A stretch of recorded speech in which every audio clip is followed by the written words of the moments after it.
Okay, B'Shem Hashem Na'aseh V'Natzliach. Recording Baruch Hashem live from Yerushalayim Ir HaKodesh. Ki mitzion tetzeh Torah. Udvar Hashem Yerushalayim. We're on DAF Chaf Chet DAF Koach 28a. This is the making Rabbi Lazar ben Azariah. We already read the first few lines of the Gemara. Just to review outside, they're making Rabbi Lazar ben Azariah the prince, the Rosh Yeshiva of the Jews. His wife said maybe it's only going to be a temporary position. He said it's better to use a golden goblet for one day and let it break tomorrow, which means it's a golden opportunity to be a leader. Let's grab it. And it says,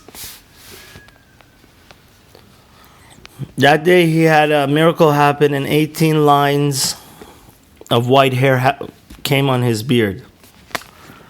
And that's why, so we'll start 5 lines from the top of the Gemara. Hainu dekama Rabbi Lazar, hareini keben shivim shana v'lo shivim shana. He said, I'm like 70 years old, but he was only, believe it or not, 18 years old at the time.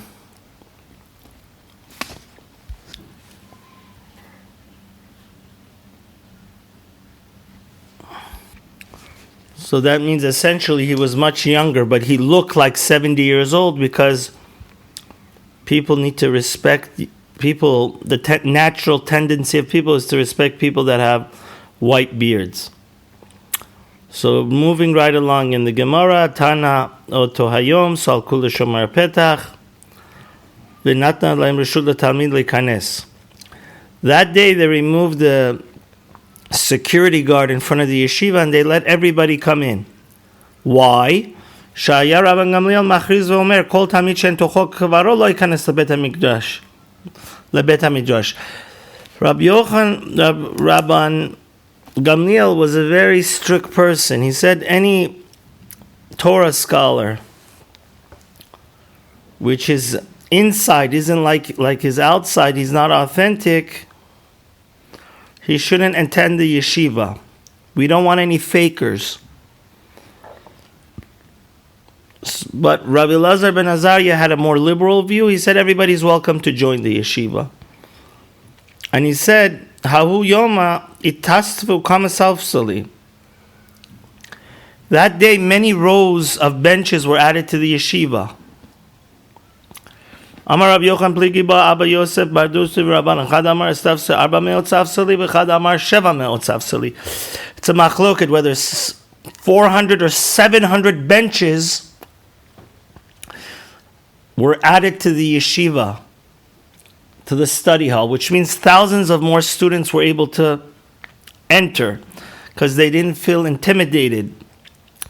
Rabban Gamliel felt, God forbid, he said, he felt bad. He said, maybe I caused the Torah not to be learned in the nation of Israel by being so strict and having such a high standard. So they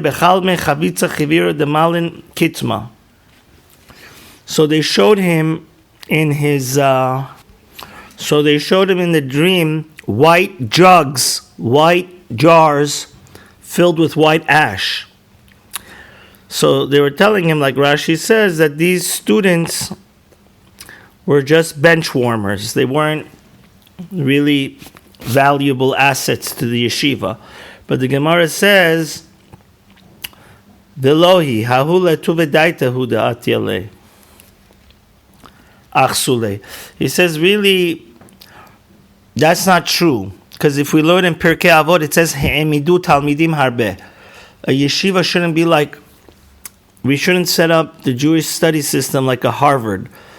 We want everybody to have access to Torah, because Torah is our heritage. Morasha Keilat Yaakov. They were just appeasing Rabban Gamliel so he didn't become depressed. But in essence, the right way of teaching Torah and establishing yeshivas is that, like Rabbi Lazar ben Azariah, that everybody's welcome to attend. Tanya idot bo b'yom nishta. The Mishnah of idiot was taught on that day. V'chol heichad amrinan bo b'yom hahu yom have. And whenever we learn in the Mishnah on that day, that is that glorious day when Rabbi Elazar ben Azariah came, and people were more relaxed and were able to give testimony to their traditions, and that's the whole Masechta of idiot. There was no halacha that was in doubt that they were not able to clarify that day. And out of his humility, even the past president of the yeshiva, we're on the wide lines. Even Rabban Gamliel, he said that, even though I'm the ex-Rosh Yeshiva, I'll still enter the study hall. Ditnan, bo bayom ba Yehuda ger Amoni lifnei bebet hamikdash. On that day, a convert by the name of Yehuda came. He was from the nation of Ammon. Amar lehem ma'ani lavo bakal. Amar Rabban Gamliel asurata lavo bakal. He asked, can I become Jewish? Can I convert? Can I marry a Jewish woman? Rabban Gamliel said, absolutely not. Because we know the Torah says that Ammoni ve'Moavi, the Ammonim and Moavim, since they were ungrateful, they are forever banned from marrying a Jewish woman and joining the nation of Israel. But Rabbi Yeshua said, Mutarat lavo bakal. No, you can become Jewish and marry a woman, a Jewish woman. Amalei Rabban Gamliel v'halo kvar nemar lo yavo Ammoni ve'Moavi b'kal Hashem. But Rabban Gamliel said very correctly that it says that they're not allowed to join the nation of God in the Torah. In Parashat Ki Tetzeh, Amalei Rabbi Yeshua v'chi Ammon ve'Moav b'makom hem yoshvin kvar Allah sanchev melech Ashur u'bilbal et kol ha'omot. Rabbi Yeshua said, and this is actually the halacha, nowadays we're not sure if everybody's the authentic nation they claim to be. Because there was a king, there was that general Sancheriv that came and mixed up all the nations. Like a melting pot. Like it says, Va'asir gevulot amim va'atidot shaste va'avir ka'avir yoshvim v'chol deparish meruba parish. It says in Yeshaya that this general Sancheriv of Assyria, he mixed and matched the nations, so the inhabitants may not be the authentic inhabitants from ancient times of the Torah. And therefore, Rabbi Yeshua argued, we go according to the majority. And obviously the majority of the world is not from Ammon and Moab. Amar lo Rabban Gamliel v'alo kfar nemar v'achrei ken ashiv et shevut b'nei Ammon ne'om Hashem v'kfar shavu. But Rabban Gamliel says, God promised that they would, Ammon and Moab would come back to their present country and territory. So therefore we should forbid this gentleman Yehuda from marrying a Jewish woman. Amar lo Rabbi Yeshua v'alo kvar nemar v'shavti et shvut ami b'nei Yisrael v'adayin lo shavu. Rabbi Yeshua says no. The Jews are also supposed to come back to the nation of Israel through Mashiach, but Mashiach hasn't come yet. So Miyati Turu, the Yehuda from Ammon was allowed to marry a Jewish woman. They gave him the heter. Hitiru lava bakal. Amar Rabban Gamliel, hoyel v'hachi have azav v'tpasel Yeshua. Rabban Gamliel saw that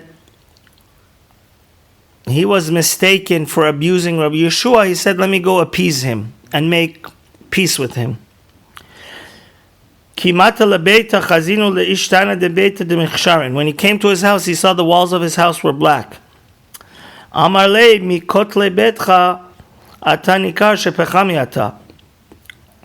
He said, from the walls of your house that are all black, it seems that you're a coal. You deal in the business of coal. So he said, woe to the generation that you're the leader of it.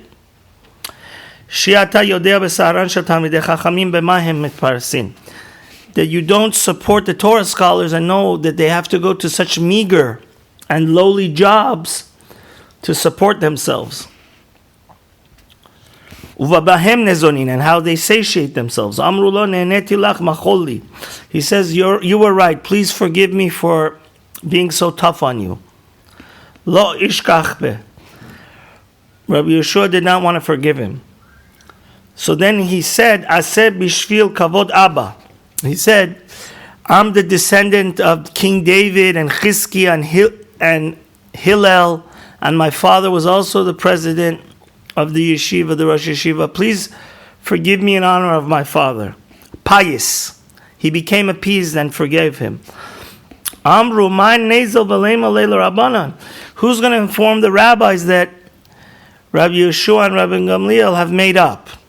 And Rabbi Gamliel essentially did teshuvah for being abusive to Rabbi Yeshua. Amar lehu ha'ukovetz, a launderer said, Ani azla, I'll go and give the message to the yeshiva, the rabbis there. Shalach lehu Rabbi Yeshua lebei midrasha, man de lavish mada yalbish. Rabbi Yeshua sent a cryptic message. He says the person that was wearing the clothes, let him wear it. Uman de lo lavish mada yemer le leman de lavish mada shalach madach bani elbeshe. And the one that's not used to wearing the royal clothing, the special clothing, should give it to the person that is used to wearing it and say, I'm going to wear it. Which means we have to reinstitute Rabban Gamliel as the Rosh Yeshiva, as the prince, as the president of the yeshiva and the Jews. Amar le Rabbi Akiva l'Rabbanan, Taruku gali de lo leti. Rabbi Akiva did not want to let the launderer give his message to reinstate Rabban Gamliel. De lo letu abdi de Rabban Gamliel l'saro l'Rabbanan. So the servants, the royal servants of Rabban Gamliel, should not come and bother the rabbis. Amar Yeshua mutav de akam va'azal ana legabayhu. So the rabbis didn't accept the story that Rabban Gamliel had done tshuva, and they didn't want to reinstate him as the Rosh Yeshiva. So Rabbi Yeshua said it's better, mutav de akam va'azal ana legabayhu. Let me go tell the rabbis that he apologized to me. Ata taraf ababa, he came to the door. Amar le maza ben maza yazeh. The person that's used to, like a Kohen Gadol, the son of a Kohen Gadol that throws the ashes of the Parah Aduma, he should keep the job. V'sheinu lo mazeh v'lo ben mazeh yomar le mazeh ben mazeh memacha meimara ve'epach afar makle. The person that's not used to being like a Kohen Gadol, because Kohen Gadol is like the king of the Kohanim. The person that's not used to sprinkling the ashes of the Parah Aduma, he should tell, and therefore the person that's not a Kohen, he should just go deal with regular ashes. Basically, they're saying Rabbi Lazar ben Azariah should leave his position. Amar le Rabbi Akiva, Rabbi Yeshua nitpeseta. He said, Rabbi Akiva said, Rabbi Yeshua, you became appeased. The widest lines we are now. He says the only reason that we kicked Rabban Gamliel out of his position of leader is because of your honor. So we have to go back to Rabban Gamliel and see how to make him the president again.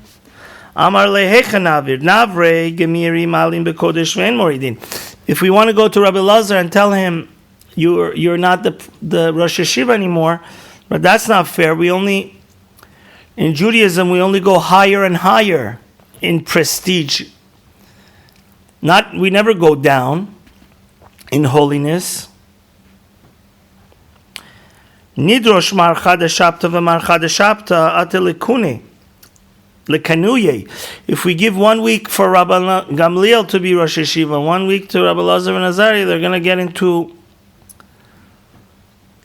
chas v'shalom to be jealous of each other. Ela lidrosh Rabban Gamliel tlata shapta Rabbi Elazar ben Azariah chada shapta.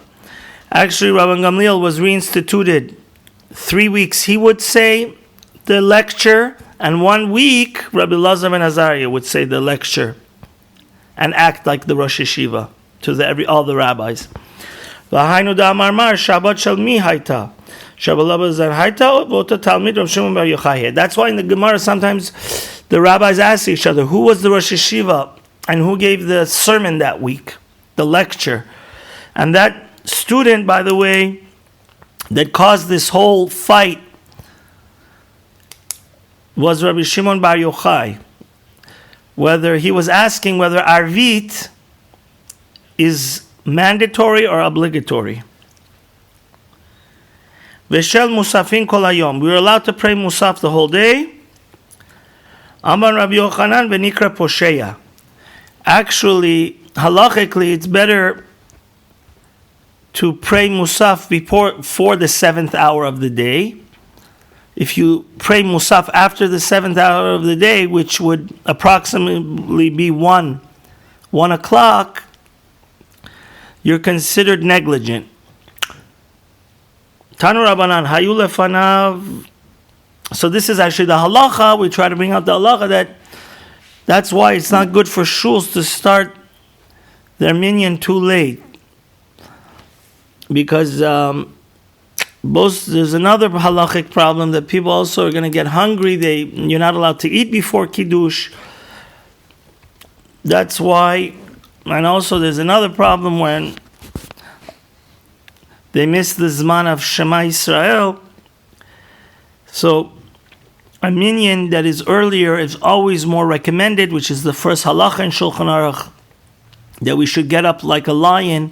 And obviously the ideal time is to pray at sunrise. Going right ahead, Tanu Rabbanan, hayu lefanav shtei tefilot achal shel mincha v'achal shel musaf mitpalel shel mincha v'achar kach mitpatel shel musaf. Shezu tadira v'shezu enu tadira. Let's say you delayed praying musaf till 1 o'clock. Now it's the time of mincha. So the Tana Kama holds, since mincha is more common, Tadir v'shenu tadir kodem. So first pray mincha, then go do musaf. Rabbi Yehuda omer mitpalel shel musaf, achar kach mitpalel shel mincha. Shezu mitzvah overet v'zeh mitzvah inon overet.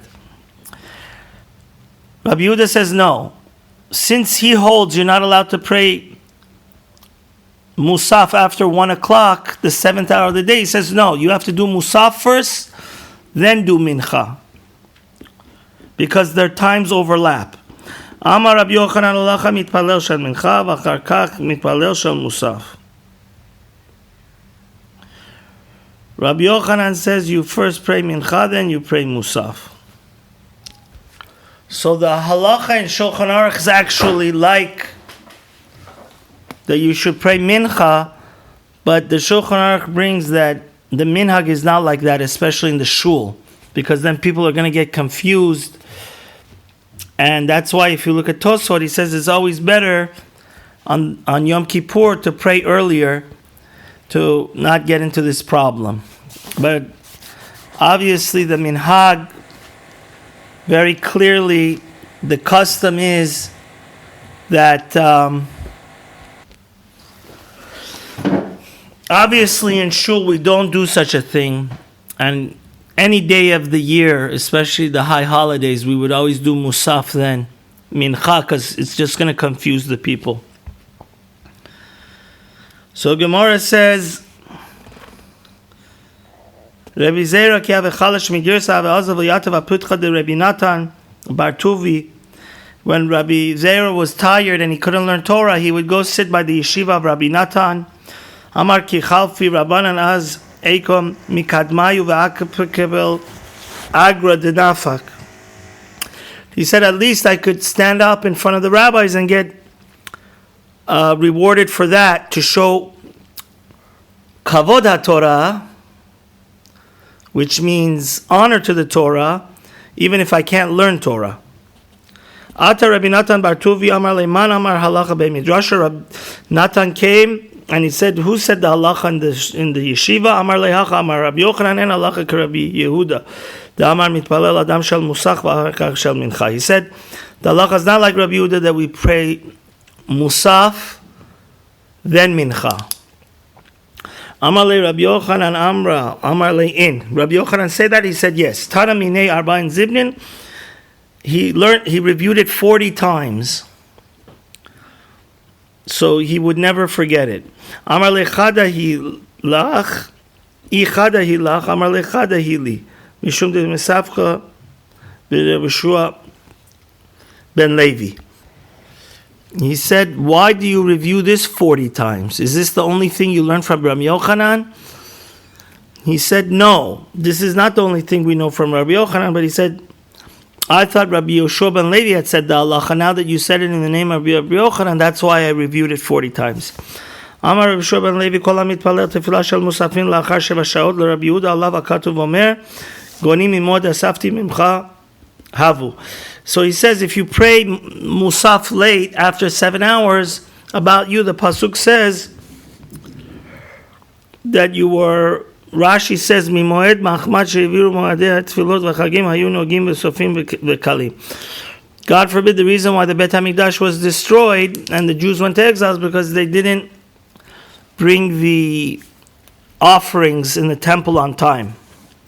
My mashmad abenogil lishne de tavra. How do we know? Nogi is from language of destruction. Who the Kemetargimin Rav Yosef Tavra Ati al Sonem de Bet Yisrael de Achru Zimdan de Moed Yerushalayim. He said destruction should come upon the enemies of the Jews, which really means Chas v'Shalom the Jews, because they don't come and celebrate the holidays on time. Amar Rabbi Lazar Kol hamitpalel tefillah shel shachrit la'achal arba sha'ot Rabbi Yehuda alav hakotomer nogem mimoad asafti lach mimcha hayu. Again, if you pray shachrit after 4 hours, which you're not praying it in the ideal time, again, it's like Hashem is upset. My mashmad I know gilishna desarahu. How do you know that God is upset with you if you pray late? Tichtiv dalfa nafshi mituga.